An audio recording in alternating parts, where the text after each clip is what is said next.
پہلی نماز پڑھی السلام علیکم ورحمت اللہ، نبی نے سلام پھیرا، بائیں سلام پھیرا السلام علیکم ورحمت اللہ، جب نبی نے دونوں جانب سلام پھیرا مرشد ابن ابی مرشد کھڑے ہو گئے، اے اللہ کے نبی اسلام لا چکا ہوں، اس سے پہلے جتنے گناہ تھے سارے کے سارے معاف ہو گئے، سارے کے سارے جھڑ گئے، لیکن انسان ہوں خطائیں ہو سکتی ہیں، غلطی ہو سکتی ہیں، اب اسلام لانے کے بعد اگر مجھ سے کوئی گناہ ہو جائے تو اس کو کیسے معاف کروں وہ بھی بتا دیجئے۔ کتنی تڑپ تھی، یہاں بیچارے دعا کیا کریں گے غیروں کے لیے، خدا ہم اپنی اصلاح نہیں کر سکتے۔ کبھی سوچا ہے نماز پڑھ کے نکلے ہیں پھر فوراً ماں بہن کی گالی، پھر مغرب کی نماز پڑھ رہے، یہ پہلی نماز، ایک نماز پڑھا اسلام لانے کے بعد۔ اے اللہ کے نبی اگر مسلمان ہو جانے کے بعد ہم سے کوئی گناہ ہو جائے تو اللہ کے نبی کیا کہتے ہیں؟ مسلمان ہونے کے بعد اور گناہ، تعجب دیکھو، مسلمان ہونے کے بعد اور گناہ، پتا کیا چلا کہ مسلمان ہو کر گناہ بھی کرے، ایسا کوئی مسلمان بھی ہو سکتا ہے؟ آپ نے فرمایا کیا تو سچے دل سے اسلام لایا؟ اسلمت صدقا للقلب، کیا تو اپنے دل کی سچائی سے اسلام لایا؟ پتہ یہ چلا کہ جو دل کی سچائی سے اسلام لائے گا یا مسلمان ہوگا وہ گناہ کرے گا ہی نہیں۔ اور آج ہم جو مسلمان ہیں اور جو گناہ کر رہے ہیں اس کا مطلب یہ ہے کہ میرا اسلام سچا نہیں، ہماری مسلمانیت سچی نہیں۔ کیا کہا اللہ کے نبی نے؟ پوائنٹ دیکھو، نقطے نکالنا چاہیے، پوائنٹ دیکھو، کیا کہا؟ کیا تو سچے دل سے اسلام لایا؟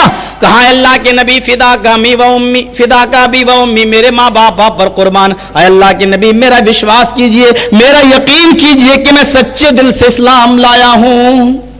پھر اللہ کے نبی نے فرمایا میرے پیچھے کیا تو نے خلوص نیت سے اخلاص کے ساتھ نماز پڑھی ہے یا نہیں؟ اس نے کہا ہاں اللہ کے نبی، اپنے دل کو خالص اللہ کے لیے کرتے ہوئے میں نے نماز پڑھی ہے، نماز بھی خالصاً اللہ کے لیے پڑھی۔ اللہ کے نبی کا اب جواب سنو، آئے مرشد ابن ابی مرشد، اگر تم اسلام سچے دل سے لائے ہو، اگر تم اسلام سچے دل سے لائے ہو اور اگر تم میرے پیچھے نماز بھی خلوص نیت اور سچے دل سے پڑھے ہو، اگر یہ دو کام تم نے سچے دل سے کیے تو آئے مرشد کان کے پردے کھولو اور سنو کہ جو آدمی سچے دل سے اسلام لایا اور خلوص نیت سے میرے پیچھے اس نے نماز پڑھی تو اللہ اس کو گناہ کی کوئی توفیق ہی نہیں دے گا۔ آئے مرشد اگر تمہارا اسلام سچا ہے اور نماز سچی ہے تو گناہ کی توفیق نہیں ہوگی، جاؤ یہاں سے۔ مرشد ابن ابی مرشد کہتے ہیں جاؤں کہاں اللہ کے نبی، اسلام لایا ہوں، آپ کے پیروں کی جوتے سنبھالنے کی ڈیوٹی دے دیجیے۔ بادشاہ تھا اور عیش و آرام سے رہتا تھا وہ الگ بات ہے، لیکن اسلام لانے کے بعد تو میں آپ کا غلام بن گیا ہوں۔ کہا اگر مجھے گناہ کی توفیق نہیں ہوگی تو اے اللہ کے نبی میری ڈیوٹی لگا دیجئے۔ کہا کیسی ڈیوٹی؟ کہا اللہ کے نبی مجھے کوئی حلال کام بتا دیجئے کہ میں روزی روٹی کماؤں، مجھے کوئی کام بتا دو کہ میں کیا کام کروں۔ اللہ کے نبی نے پوچھا اس سے پہلے جب کافر تھے تو کیا کام کرتے تھے؟ ذرا غور کیجئے گا، نبی کا اسلوب بھی دیکھیے، کیا کام کرتے تھے اس سے پہلے؟ ارے آج کام کے بارے میں پوچھ رہے، پہلے والا کام بتاؤ کیا کام تھا تمہارا؟ اگر وہ جائز کام ہوگا تو وہی کام کرو، اگر حرام کام ہوگا تو میں منع کر دوں گا، بتاؤ اس سے پہلے کیا کرتے تھے؟ کہنے لگا مرشد ابن ابی مرشد اللہ کے نبی چوری کرتا تھا، ڈاکہ ڈالتا تھا، جب میں کافر تھا تو چوری کرتا تھا، ڈاکہ ڈالتا تھا۔ اللہ کے نبی نے کہا تو اب پھر چوری کرو، ڈاکہ ڈالو، لیکن میرے لیے کیا کرو؟ چوری کرو، ڈاکہ ڈالو۔ مسکرا کے کہا، پتا چلا کہ وہ چوری نہیں جو پھولن دیوی کرتی ہے، وہ چوری نہیں جو گجرات کی دھرتی پر ان کمینوں نے کی ہے، مسلمانوں کی دکانیں لوٹی دن دہاڑے، وہ چوری نہیں جو آج حکمراں منچوں پر اور پارلیمنٹوں میں بیٹھ کے کر رہے ہیں، تابوت چوری، کفن چوری، وہ چارہ گھوٹالا تو کوئی گھوٹالا، کوئی گھوٹالا، وہ چوری نہیں۔ تم پہلے جو چوری کرتے تھے پھر چوری کرو۔ کہا اللہ کے نبی کیا کہا؟ چوری؟